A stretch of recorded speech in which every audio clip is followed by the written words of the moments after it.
Hello YouTubers, this is IMAXNation1980 here, and yep, Spyro 2, Ripto's Rage. And boy is this an awesome sequel. And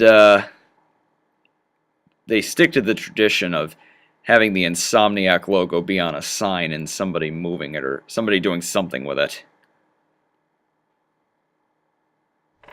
In this case, one of the caveman guys from Skelos Badlands is trying to position it correctly until the big lizard comes up and chomps it.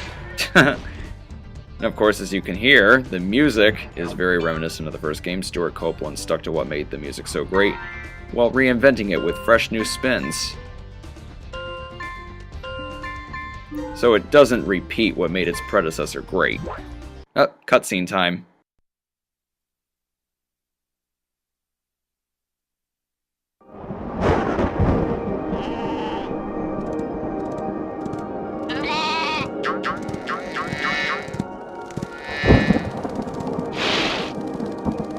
Is this rain ever gonna stop?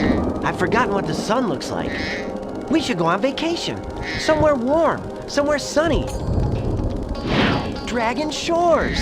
Yeah, I haven't been there since we kicked Nasty Nork's butt. How about it, Sparks? You up for a vacation at the beach? Last one there's a Nork! And Spyro is voiced by Tom Kenny this time around. And here come the supporting cast.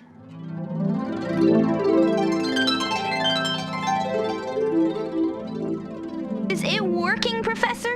Almost. Just a few more adjustments to these orbs and...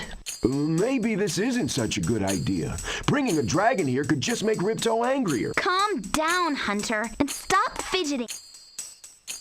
But you saw the professor's book. They have claws like this, teeth like this, and they spit fire like this.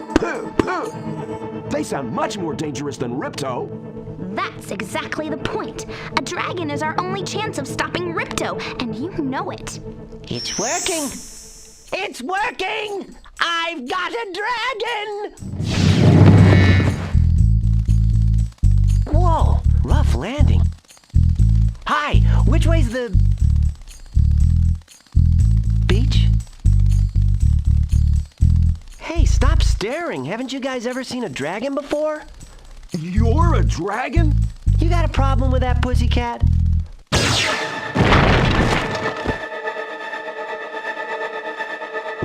Well, someone forgot to invite me to the party.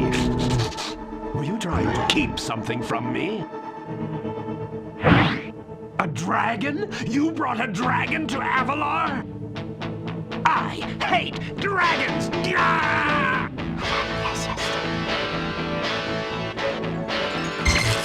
Ow! Crush! Kill it! Kill it!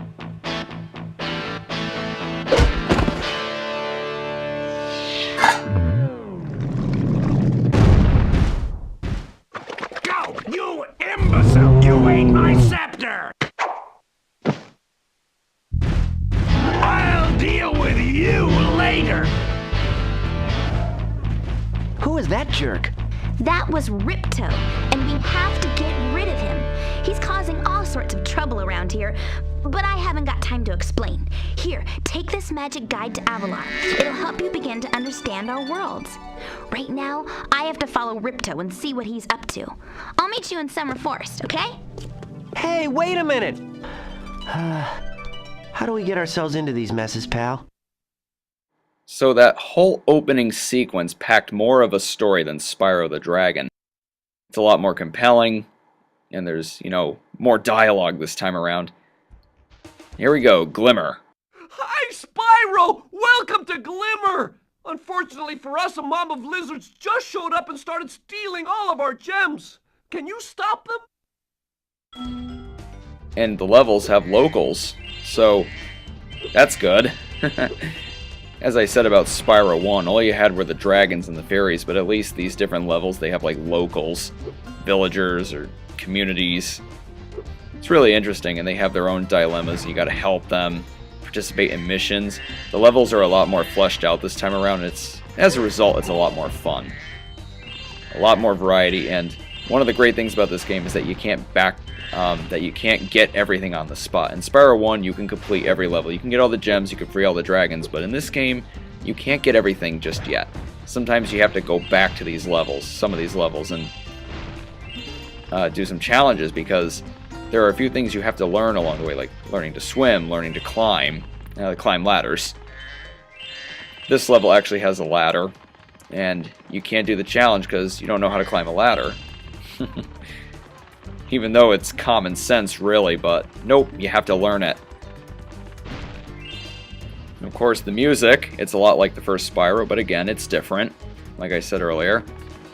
So it's not a rehash. None of this is really a rehash, just some of the basic gameplay is kept, but they add so much to it. It's like they took something that was already good, something that was already working, and just made it better. That's what I like about this sequel so much. It's just like Crash 2. Spyro and Crash are like related in so many ways, and it's, you know, that's also helped by the fact that Naughty Dog and Insomniac Games are, you know, the developers there at both studios, they're very close friends, and, you know, they often make references to each other. And, you know, on Spyro 1, you can unlock a playable demo of Crash Bandicoot 3, and you can do the same on Crash Bandicoot 3, you unlock a Spyro demo. Now we're going to meet Zoe. She's a fairy who saves your progress and helps you along the way. Hi, Spyro. I'm a friend of Alora's, and she's asked me to help you out. Whenever you find me, I'll remember your progress like this. That zap means that if you get into trouble, I'll return you to this place. See you around. Her voice in this one is a little annoying. I prefer the voice in the third game. I'm not sure if they got a different actress to play, to do the voice, but if it's the same actress, I must say the voice is a lot better in the third one. This one's a little too squeaky for my taste. Hey, Spyro. No, I can't do it, of course, because I'm not that actress. As you can see, you don't get gems from the enemies. You get these shiny orb-like things. They power up. Like, they power up power-ups. Instead of supercharged ramps and fairies who kiss you and give you super flame, you gotta get them through these arch-like things. There's the gem cutters there. They're the inhabitants of this world, Glimmer. We gem cutters are a bit too short to climb these ladders. Looks like you are too. After you learn to climb, come back to Glimmer to see me. Why do I have to learn to climb when I can just do it? Oh no, not this guy. Ah, you must be the dragon everyone is talking about. Well, dragon or not, I'm afraid there is a small fee to open the bridge. It will cost you 100 of your gems to cross. Thank you, Mr. Dragon. Spyro, was it? You can now use the bridge whenever you want, free of charge. I hope we meet again, when you have even more gems. Yep. Money bags. Squeezing all your hard-earned gems out of your account. Ay, ay, ay. To get a good look around, hold down the triangle button. I know, I played the first one. But, yeah, they put this stuff here just in case somebody is playing this game first and not the original. Makes sense. But, at the same time, those torches look like Beastmaker torches. Look at them. Oh well, we're using props, I guess. Save money! Anyways, at least it sort of kind of introduces kids to the concept of reality.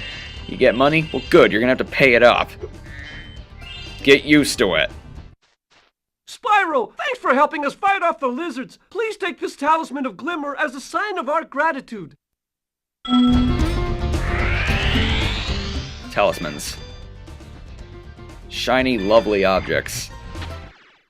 This magic portal next to me will take you to Summer Forest, one of the homeworlds of Avalar. So yeah, oddly enough, you don't start out in the hub world in this game. You start out in one of the levels.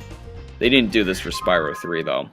And there's the guidebook. The guidebook tells you how many gems you have out of the amount, how many of those orb thingies, those shiny things you've collected, and also the orbs themselves, these emerald green orbs that you get, and you're going to need them a lot later on in the game, because of course, as explained in the opening cutscene, the orbs power portals and power other things too.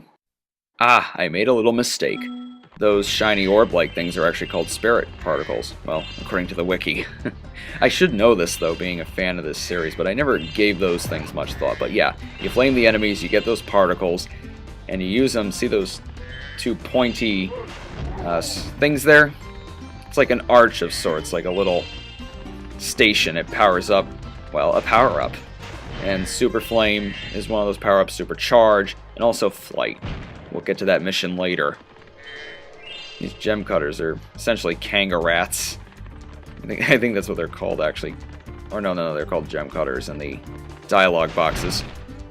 And I like how they, you know, of course, they wanted to make things seem like they're a part of this unique world. Instead of using treasure chests and stuff like that, they use these barrels and vase-like things and bottles, and it's really cool. Here we go. Great! The Superfly power-up is active, and you can restart our gem lamps. Flame all the lamps quickly, and the big gem lamp will light. The power-up will give you enough magic to fly for a short time. So yeah, right off the bat, not only are you doing missions, but you're using power-ups, and you get to fly. You don't have to wait till the Speedway to do it, you can do it in the first level. Anyways, this level is nice. It looks very much like a Spyro 1 level. And yeah, it's very colorful. It's just a great level. I love that. Nice and colorful there.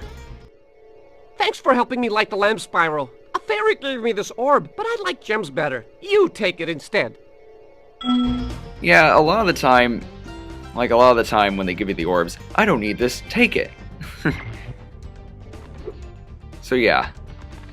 There's another flight challenge we have to do, but since we can't climb yet, we can't do it. So this level's going to be incomplete. These little lizards have eaten my entire crop of gems. I've tried hitting them with rocks, but they're too fast for me. You can try using one of my rocks. If you have any questions, just ask me. Well, since this guy isn't too good at throwing, we got to do the work. But this is a cool new element they added. Whoops, fell off there. You can spit things.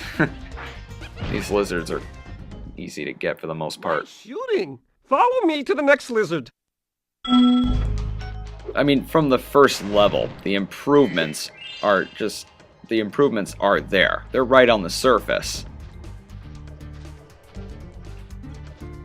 Come on, faster, faster, time's a wasting. And if you notice, Spyro is like angry throughout this whole game, like he has this permanent frown. You can spit pretty far, Spyro!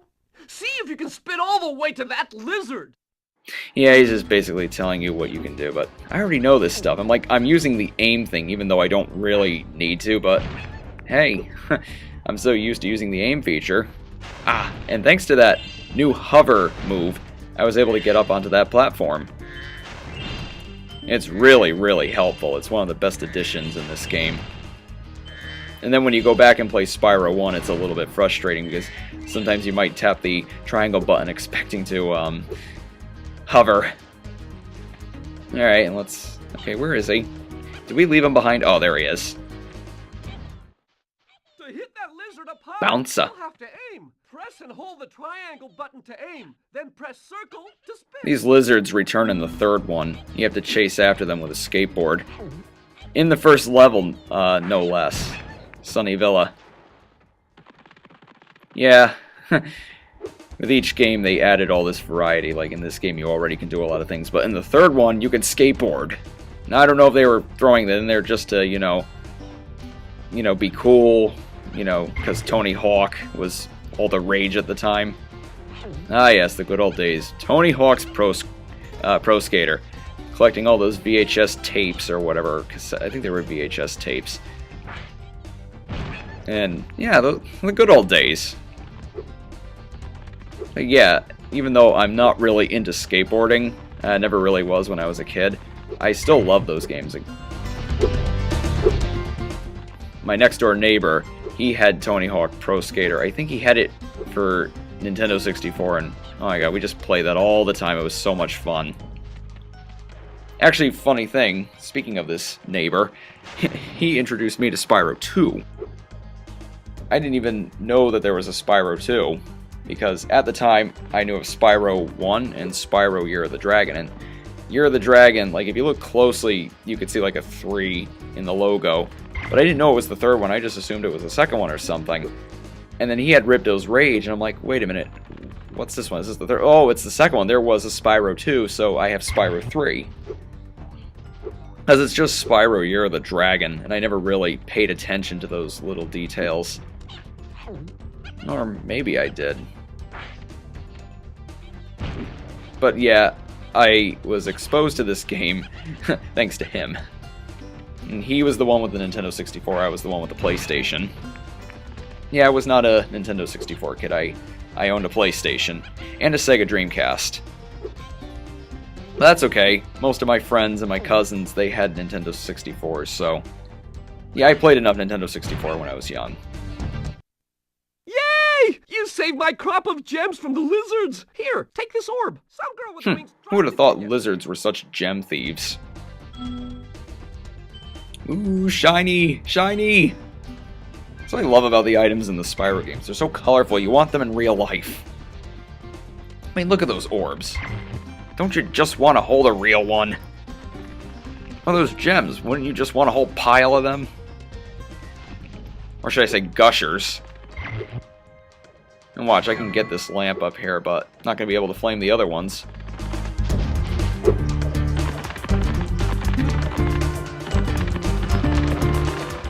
Also, an interesting thing about the fodder, like in the first game, if Sparks is golden yellow and, you know, you have full health, he doesn't bother to eat butterflies, but he'll eat butterflies anyways in this game, even if he is, you know, at full health. There we go, open the guidebook. Tells you how much percent done you are with the level. We're gonna return to the hub world soon. Here we go. Go on to that little section there.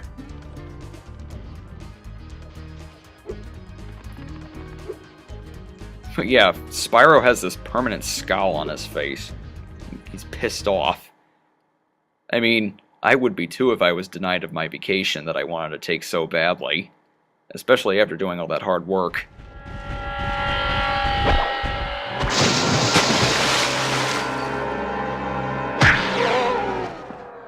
Oh no!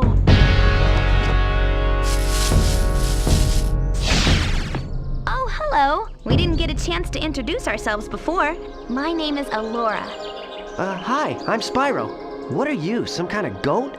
I'm a fawn, you dork. Oh, sorry. Did you meet the gem cutters in Glimmer? Yeah, they gave me a souvenir too. They called it a talisman. They gave you a talisman? What, is it special? I just stuck it in the guidebook you gave me. There are 14 talismans in Avalar, and they are all magical. If you can collect enough of them, they can be used to defeat Ripto. Hunter, where have you been? I got a little lost. Spyro's going to help us collect the talismans. I am? Yes. Spyro, look. There's no way you can get to Dragon Shores right now. Ripto and his monsters have taken over the castle here in the Summer Forest. You're going to have to go to Avalar's worlds and convince the inhabitants to give you their talisman. You can keep them in your guidebook. Hey, I could do that. Why doesn't the dragon just torch Ripto? Hunter, you can't even keep track of your running shoes. How can we trust you with 14 talisman? If you come across any orbs, they're important too, but I'll tell you about them later. Okay, no problem. I'll collect a few talismans, give Ripto the old hot foot, and be in Dragon Shores by lunchtime. So yeah, Ripto has taken over Summer Forest. See you in the next part. Cymax Nation 1980, signing off.